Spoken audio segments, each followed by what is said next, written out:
In Washington, ghost-like objects dart across the radar screen at the CAA Traffic Control Center at National Airport for several hours, traveling more than 100 miles an hour. Air Force jet fighters spend several hours chasing the objects plotted on the radar scope. Something else is out there. There's something else out there, okay. Of all the banks and braes of bonny Scotland, none holds more fascination than the murky waters of Loch Ness.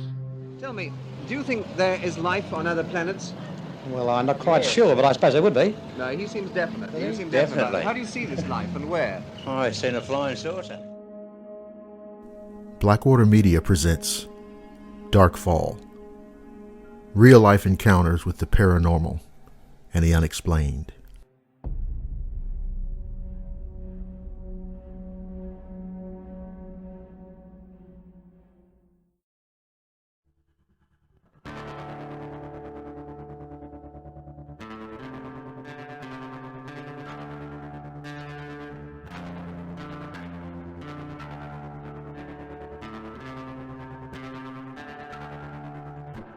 The incident that led to the story that I want to share with you happened in late summer 2018.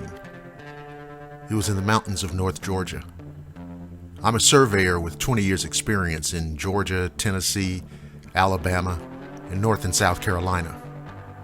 So I'm extremely comfortable in the woods as I spend so much time outdoors, most of that time being very far back in the forest. A great deal of it is on national forestry land. Now, it wouldn't be unusual to not see anyone for days at a time. On the day it happened, I was surveying a piece of property around a small Corps of Engineers lake bordering a large tract of national forest land.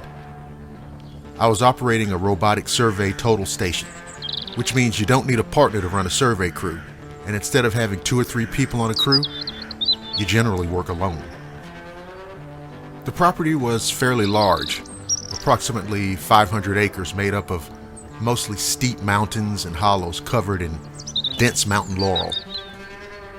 Now, I just finished up cutting a traverse line along the property line, running to the top of the ridge, roughly 350 to 400 feet away with my machete.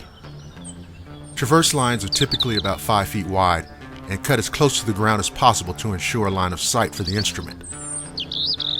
I just walked back down the slope to get ready to traverse to the top of the ridge when I noticed someone or something hairy wearing what I originally thought was a hat slowly walking along the opening that I just made a few minutes earlier and stopped to look at me. It had a large hand reaching up to grab the tree limb it was next to. At the time, I thought someone must have been walking or hiking to the top of the ridge, as it's not uncommon, despite the isolation, to see people from time to time. But then I realized it was way too fucking hot to be wearing a large, shaggy brown jacket, as it was in the high 90s. And as it started downhill at me, I could make out pointed ears on the top of its head and a long snout. This thing could only be described as a gigantic wolf. I can't stress how fucking big this thing was. Even from the distance that we were apart, I could hear it letting out a low rolling growl. And after a few minutes, it slowly walked out of sight. Now at this point, I took out my headphones and started paying closer attention to the situation. As I took out my headphones, I realized it was dead silence in the woods, and in Georgia during summertime, it's always extremely loud with insects. I waited a few minutes and walked to the top of the ridge to grab my equipment, which I had seriously considered leaving, to see what's going on, and noticed disturbed vegetation leading in the direction I saw it walking. Thinking harder about what was happening, I realized that the lower limb on the tree I saw it walk behind as it went out of sight was right at 6 feet tall, and what I originally thought to be a jacket had to be fur. That's when it all kicked in, and I got scared. I could hear something moving in the short distance coming from the area it walked to, so I was like, shit. I decided to start making the 45 to 50 minute walk back to the truck. Then I started hearing movement up on the ridge, parallel and above me during my walk back.